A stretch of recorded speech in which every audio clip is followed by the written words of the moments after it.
43절입니다. 시작. 그 나이들을 마치고 43절. 제가 가지고 있는 거는 누가복음 2장. 네, 2장 43절.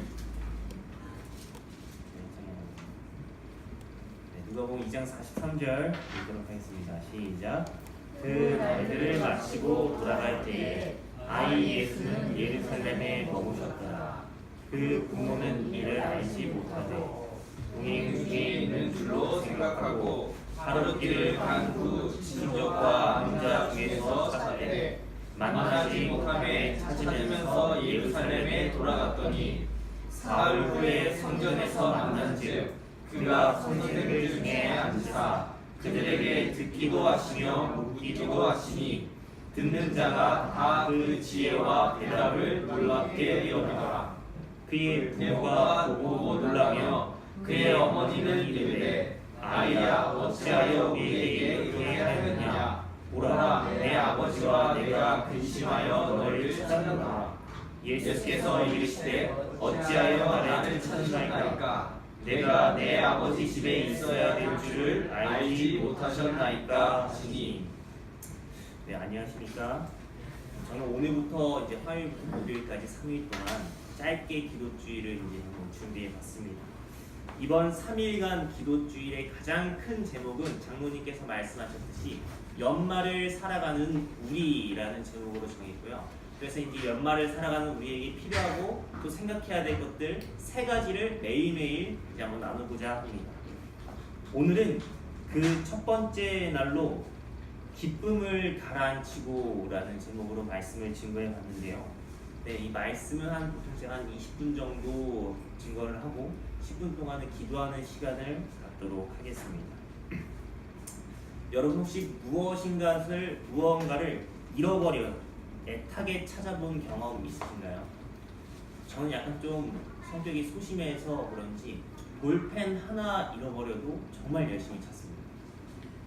그래서 고등학교 때 특히 이제 친구들이 볼펜 빌려가고 잘 잃어버리고 하잖아요. 그럼 이제 그 볼펜은 저는 애타게 계속 하루 종일 반을 뒤져요. 이 볼펜이 어디 갔나. 그리고 그걸 잃어버리면 마음을 아파하면서 똑같은 볼펜을 하나 사곤 했습니다. 이런 제가 나중에 만약 결혼을 해서 아이를 잃어버린다. 그럼 정말 상상도 하기 싫을 정도로 정말 미친듯이 아기를 찾아다닐 겁니다. 장로님들은 그런 경험 안 해보셨을 겁니다. 근데 저희 부모님은 저를 2번 잃어버리셨대요. 한 번은 제가 기억하지 못했을 때고 또 한 번은 제가 기억하고 있던 이제 부모님과의 유배였습니다. 첫 번째는 어떤 유형이었냐면은 한 제가 4살, 3살쯤 되면 이제 애가 혼자 세발 자전거를 타지 않습니까? 그때 이제 저희 아버지께서 1층에서 가구 공장을 하시고 제가 이제 그 주변에서 세발 자전거를 탔는데 어느 날 애가 안 보이더라는 거예요. 점심시간에. 그래서 온 동네를 찾아봤는데도 얘가 안 보이는 거예요. 그래서 공장 직원, 아버지 주변에 있는 상가 사람들에게 전부 다 우리 애 좀 찾아달라. 온 동네 사람들이 저를 찾아돌았다는 겁니다. 그런데 제가 어디서 발견이 됐냐면 이웃 동네로 이제 거의 다 끄트머리로 넘어갈 무렵에 혼자 애가 아무런 생각 없이 세발 자전거를 계속 그냥 앞만 보면서 타고 있던 걸 공장 아저씨가 찾아내서 이제 그렇게 한번 부모님을 잊어버렸던 경험이 있습니다. 또 2번째는 제가 이제 8살 때 태강삼육초등학교에 입학을 했는데 저희 집이 태계원이었거든요. 태계원에서 태강삼육은 가깝기 때문에 항상 아버지께서 출근하시면서 태워주셨어요. 또 1학년이니까 당연히 이제 태워주셨을 겁니다. 이렇게 저는 이제 항상 부모님이 태워다주고 집에 올 때만 친구들과 같이 이제 버스를 타고 집으로 돌아왔습니다. 그런데 이제 어느 날은 아버지가 출장 때문에 이제 먼저 새벽에 출발을 하시고 저는 처음으로 학교 가는 버스를 타는 날이었어요. 학교로 가는 날. 그래서 이제 어머니와 같이 버스를 기다리고 있는데 어머니가 야, 기성아 저기 뒤에 오는 저 노란색 버스가 너가 타야 되는 버스야 라고 알려주셨어요. 저는 이제 알겠다 하고 이제 어머니가 잠시 저를 이렇게 놔두고 길 건너편에 제 친구도 같이 이제 학교로 가야 되는 친구도 데리러 간 사이에 저는 그 노란색 버스를 안 타고 그 앞에 있는 초록색 버스를 탄 겁니다. 그래서 저는 그래 나 혼자 이제 버스 탔다. 정말 학교로만 잘 가면 된다 하고 저는 이제 버스를 탔고 어머니는 제 친구를 데리고 와보니까 애가 사라진 겁니다. 노란색 버스는 아직 오지 않았는데.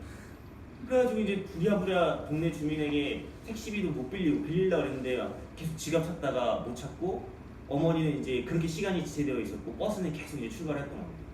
그럼 이제 태계원에서 태강 36으로 가려면 태릉으로 가려면 우회전을 해야 되는데 이 버스가 직진을 하는 겁니다. 저는 이제 어렸을 때 이제 학교 가는 길은 아니까 분명 이 버스가 오른쪽으로 가야 되는데 왜 직진을 하지? 직진을 하면 구리거든요. 그럼 이제 구리 방향을 가면서 저는 이제 계속 뭔가 심상치가 않은 거예요. 버스가 왜 이렇게 가고 있을까? 초등학교 1학년 때.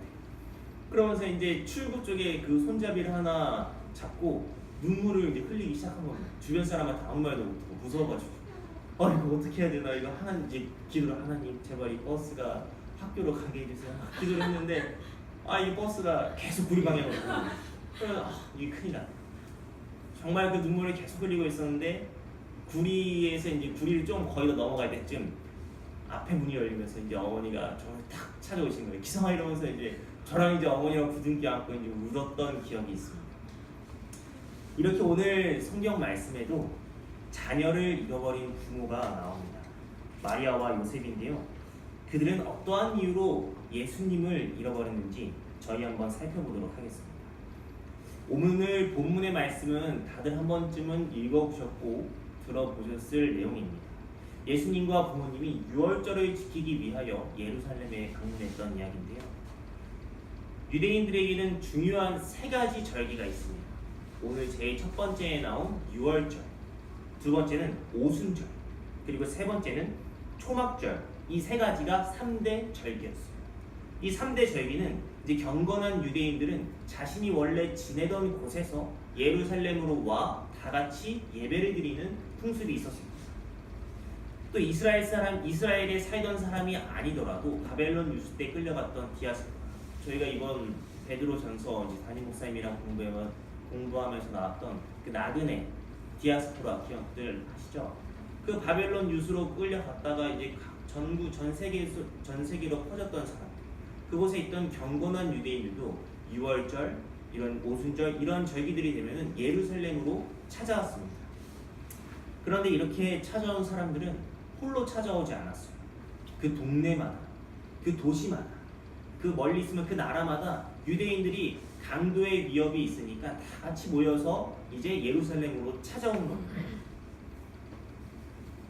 이렇게 유대인들에게 중요한 유월절에 예수님과 부모님도 유월절을 지키기 위해 성전을 찾아옵니다.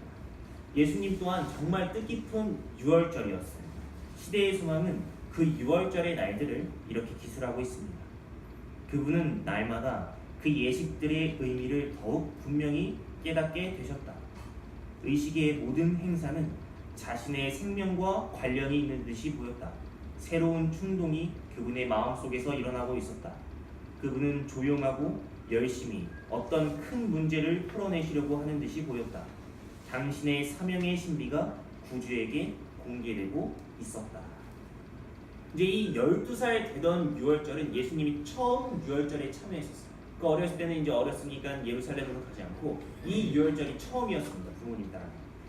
이 유월절에 예수님은 어린 양이 제단 위에서 피 흘리는 모습을 보면서 자신이 이 땅에 온 사명을 깨닫기 시작합니다. 이렇게 정말 뜻깊은 시간을 보내고 이 큰 명절이 이제 끝났습니다. 유대인들은 다시 원래 자신이 있던 나라로, 마을로, 도시로 찾아가기 시작합니다.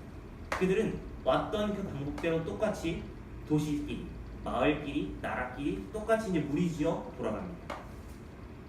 이 귀한 무리에 예수님의 부모님들도 자신들이 이제 원래 왔던 대로 동네 사람들과 친척들과 다시 돌아가기 시작합니다. 근데 이제 여기서부터 문제가 시작되는 거예요. 이 요셉과 마리아는 예수님을 믿고 출발했다고 성경은 이야기하고 있습니다. 43절에 보면 이 모든 날들을 마치고, 그러니까 유월절 행사를 마치고 사람들이 돌아갈 때 예수님, 12살인 예수님은 예루살렘에 남았지만 부모님들은 이걸 알지 못하고 그냥 떠났다고 이야기해요. 부모님들 입장에서 어떻게 좀 이 상황이 이해가 잘 되시나요? 자녀 12살이라고 하면 초등학교 5학년 되는 아이를 홀로 남겨두고 떠날다. 부모님이 좀 기억력이 안 좋았을까요? 그 이유를 성경은 이렇게 이야기합니다. 43절, 44절입니다. 그 날들을 마치고 돌아갈 때에 아이 예수는 예루살렘에 머무셨다. 그 부모는 이를 알지 못하고 동행 중에 있는 줄로 생각하고 하룻길을 간 후 친족과 아는 자 중에서 찾되. 마리아와 요셉은 이제 돌아가기 시작해요. 가족들끼리, 친척들끼리, 마을 사람들끼리 돌아가기 시작합니다. 그런데 예수님이 자기들과 함께 동행하고 있는 줄로 착각했다는 거예요. 여태까지 예수님이 나와 함께 했으니까 지금도 나와 함께 할 것이고 하고 있고 또 앞으로 나와 함께 할 것이다 라는 착각에 빠져서 예수님의 부모들은 그냥 출발했다는 거예요. 얼마나 즐거웠을까요? 거의 1년 만에 만나는 친척들, 동네 주민들, 얼마나 만나고 즐거웠을까요? 요즘은 그렇지 않지만 제가 이제 어렸을 때만 해도 명절에 해외여행 나가는 거는 별로 보지 못했습니다. 항상 이제 뉴스가 나오면 어떤 뉴스였냐면은 올해도 이제 뭐 해외여행 가는 사람들이 많이 늘었습니다. 이러면서 이제 부모님을 공경하지 않는 세대들에 대한 뉴스를 봤던 것 같아요. 어떻게 명절인데 해외로 나갈 수가 있냐? 가족들끼리 보내야 되는데. 그런데 이제 요즘은 다들 해외여행 가는 추세인데 저 어렸을 때만 해도 항상 다들 시골로 갔습니다. 근데 이 시골은 뭐 요즘 같은 시골도 아니고 저희 할머니 댁은 아직도 슈퍼 한 번 가려면 걸어서 1시간을 나가요. 그럼 이제 추석이나 명절 때 슈퍼를 한 번 나가려면 1시간을 걸어 나가야 되니까 시골로 들어가기 전에는 과자를 한 보따리를 사가지고 이제 들어가요. 그럼 이제 애들도 하도 많아가지고 며칠 안 돼가지고 한 이틀도 안 돼가지고 과자가 다 떨어져요. 그럼 이제 제가 이제 가장 큰 형이니까 애들한테 야 과자 사러 가자. 그럼 이제 설이나 또 추석이 얼마나 추워요. 근데 패딩 같은 거 다 껴있고 1시간 길을 한 6, 7명의 애들이 걸어갑니다. 산길 쫙 걸어가서 과자를 또 엄청 사요. 엄청 사가지고 다시 돌아오는데 1시간 길이니까 그걸 거의 다 먹으면서 돌아옵니다. 돌아왔을 때 몇 개 안 남아요. 이 정도로 이제 시골에서 다들 명절이 되면 오랜만에 만난 가족들 텔레비전 별로 나오지 않으니까 얘기하고 친근하게 보냅니다. 마리아와 요셉도 이 6월절은 오랜만에 친척들을 만나고 친구를 만나는 기쁜 명절이었습니다. 그런데 이렇게 오랜만에 만난 가족이 즐겁고 반가운 나머지 그들은 예수님이 자신들과 동행하고 있다는 착각에 빠졌습니다. 오늘 연말을 살아가는 우리에게 필요한 것, 첫째 날 주제가 제가 뭐라고 말씀드렸죠? 기쁨을 가라앉히고. 왜 이 제목을 사용하셨는지 이제 좀 아시겠습니까? 이제 다음 달이면 연말이 본격적으로 시작이 됩니다. 다음 주부터예요. 연말의 시작은 곧 새로운 한 해의 시작을 나타내는 말이기도 합니다. 그럼 세상 사람들은 진짜 정신없이 바빠요. 제 친구들도 제가 연말 술자리 약속을 계속 잡고 있고 어디 노래방 가고 놀러 가고 다 합니다. 그럼 세상 사람들은 그렇게 술 먹느라 바쁘다고 치고 우리 그리스도인들도 뭘 하는지 몰라도 그렇게 약속들을 많이 잡고 정신없이 바쁘게 연말과 새해를 맞이합니다.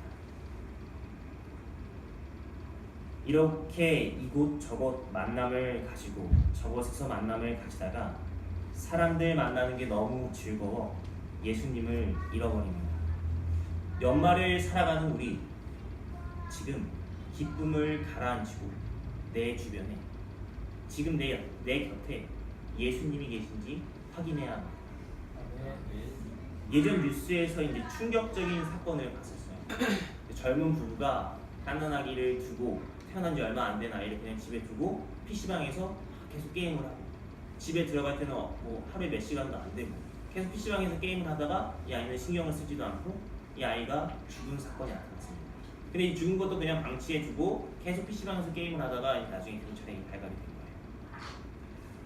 이렇게 게임에 정신이 팔려 아이를 잃어버린 사람이 과연 부모라고 이름 불릴 수 있을까요? 그럼 예수를 믿는다고 우리는 하는데 세상 즐거움에 정신이 팔려 예수님을 잃어버린다면 과연 그 사람은 그리스도인이라 불릴 자격이 있을까요?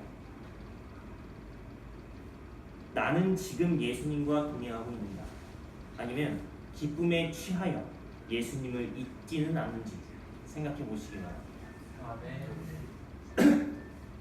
제가 모태신앙으로 태어났지만 하나님을 알지 못하면서 컸어요. 그냥 형식적으로 학생반 참여하고 그렇게 살았습니다. 이렇게 살다 보니 고등학교 2학년에 이제 신앙을 잠시 멈췄습니다. 멈추고 교회에는 다니지만 그냥 와서 핸드폰 만지고 예배 시간에 설교 하나도 안 듣고 그냥 핸드폰 게임하기 바빴고 예배가 끝나면 집 가기 바빴습니다. 이렇게 하나님을 떠난 지 7년, 24살 되던 해에 하나님을 다시 믿기 시작했어요. 이제 2014년 8월부터 하나님을 다시 믿기 시작했는데 처음 진짜 하나님을 다시 믿기 시작한 사람들의 모습을 보면은 정말 저의 모습과 비슷한 것 같아요. 저도 정말 하루에 한 2-3시간씩 매일매일 설교 들으면서 설교노트 적고 그 진리를 발견하는 기쁨이 정말 큰 기쁨이었습니다. 그리고 2014년 하나님을 다시 믿고 난 해 14년 12월에 제가 이제 내가 올해 마지막과 새해 처음 철야기도와 말씀과 이제 이걸로 정말 하나님 앞에 다시금 헌신하는 시간을 가져야겠다 이러면서 이제 교회 청년 카톡방에 올렸습니다. 자 여러분 올해 제가 이렇게 마지막을 철야기도를 하려고 하는데 같이 참여하실 분 카톡 올리면 몇 명이나 같이 참여하겠다고 대답했을까요? 네, 한 명도 참여하지 않았습니다. 그래서 저 혼자 이제 교회에서 한 8시부터 1시간은 말씀 보고 1시간은 이제 본당에서 올라가서 기도하고 또 1시간은 말씀 보고 1시간은 또 기도하고 하다가 한 새벽 3시쯤에 잔 걸로 기억해요. 너무 추워가지고. 제가 이렇게 매년 말씀과 기도로 연말과 새로운 해를 맞이하면 참 좋았겠는데 그렇지 못했습니다. 이제 작년 한양교회에서 저희가 연말을 맞이하지 않았습니까? 정말 너무 기뻤어요. 성도님들과 이제 기도회도 하고 이제 또 같이 이제 헌신하는 시간도 있었고 한 해를 다짐하는 시간도 있었습니다. 그렇게 새해 카운트다운도 같이 맞이하고 성도님들이 이제 돌아가신 후 이제 문제가 거기서부터 시작됩니다. 제가 차라리 잠이라도 잤으면 좋았을 텐데 놀기 시작한 겁니다. 새벽까지 놀다가 정말 후회할 만한 행동들을 많이 했던 것 같아요. 정말 좋은 사람들과 연말을 보낸다는 기쁨에 취한 나머지 저는 정작 중요한 예수님을 놓쳤던 것입니다. 그런 제가 올해 이렇게 이제 말씀을 준비했잖아요. 올해는 어떻게 연말을 보낼까요? 네, 올해는 노는 걸로 보내는 게 아니라 재림연수원을 벌써 등록을 해버렸습니다. 이제 한 31일부터 들어가서 한 금요일까지 올해는 진짜로 이제 말씀과 기도로 더 하나님께 헌신하는 시간을 가져야겠다 다짐하는 경험이 있었습니다. 한양교회 성도 여러분, 연말 분위기에 휩쓸려 다니지 마시기 바랍니다. 그 기쁨이 너무 커. 사람 만나는 기쁨에 취하여 예수 그리스도를 잃지 마시기 바랍니다. 아멘. 사람들과의 만남이 길어지면 길어질수록 하나님과의 만남은 줄어들 것이며 사람들과 대화가 많아질수록 하나님과의 대화는 줄어들 것이며 사람들에게서 기쁨을 찾을수록 하나님에게서 기쁨을 찾지 않을 것입니다. 지금 작년 우리를 한번 되돌아보시기 바랍니다. 저와 같이 저곳 약속들, 모임들 많이 다니지 않으셨습니까? 지금 이 시간 아직 한 달 남은 연말 작년처럼 모임에 지쳐 하나님을 잊는 것이 아니라 올해는 모임도 절제하며 다시금 하나님 앞에 헌신을 약속하는 시간 갖길 바랍니다. 네. 그런데 이렇게 우리가 이제 설교도 듣고 이제 오늘 말씀이 끝난 후에 기도 시간을 또 가지지 않습니까? 이 기도 시간에도 하나님, 제가 이번 연말 연휴에 하나님을 잊지 않고 기쁨에 취해 사는 것이 아니라 더 하나님을 의지하는 연말이 되게 하여 주시옵소서. 이러한 기도를 했어요. 이러한 기도를 하고 그래 내가 올 연말은 정말 말씀과 기도로 새해를 맞이해야겠다 이러한 다짐을 했는데 자꾸 친구가 자꾸 주변 사람들이 야 우리 연말인데 어디 한번 놀러 가야 되지 않을까? 우리 연말인데 한번 뭐 먹으러 가야 되지 않을까? 게임 하잖아요. 드라마와 TV로 우리를 유혹하는 경우가 발생해요. 그럼 이럴 때 우리는 정말 처음 의지를 굳건하게 세워서 미안한데 올 연말은 말씀과 기도야 이렇게 했는데 계속 이제 친구가 계속 들어오니까 쓰러져요. 이번 연휴에도 그렇게 될 수가 있습니다. 쓰러질 수가 있어요.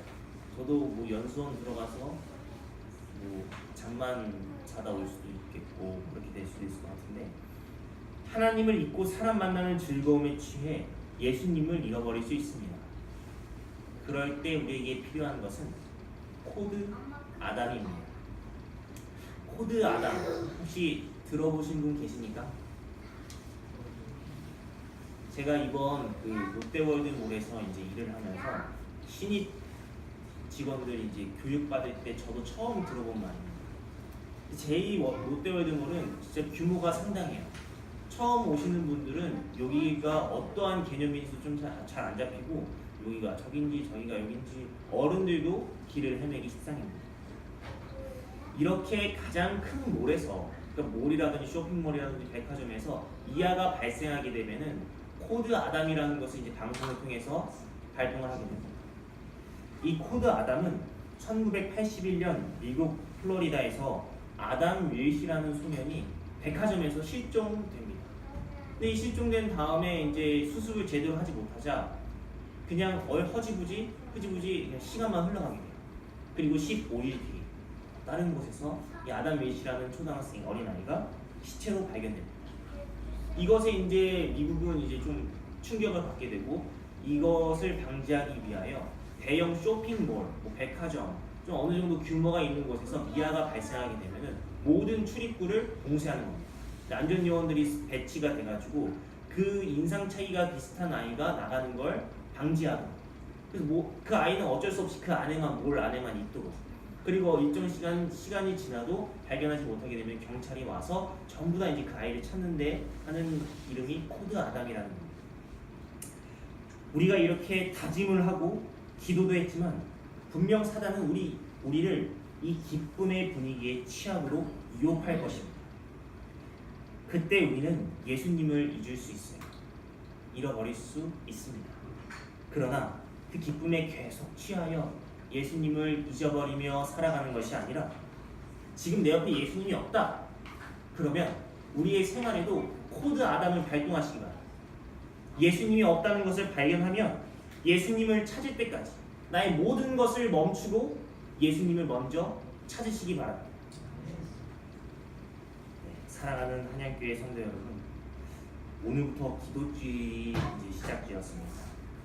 연말을 살아가는 우리가 연말 분위기에 도취되어 오랜만에 친구, 지인들 만나는 게 너무 즐거워 예수님을 잊고 연말과 새해 시간을 보내는 것이 아니라 모든 모임 시간에 예수님이 모든 상황의 중심이 되어야 함을 살펴봤습니다.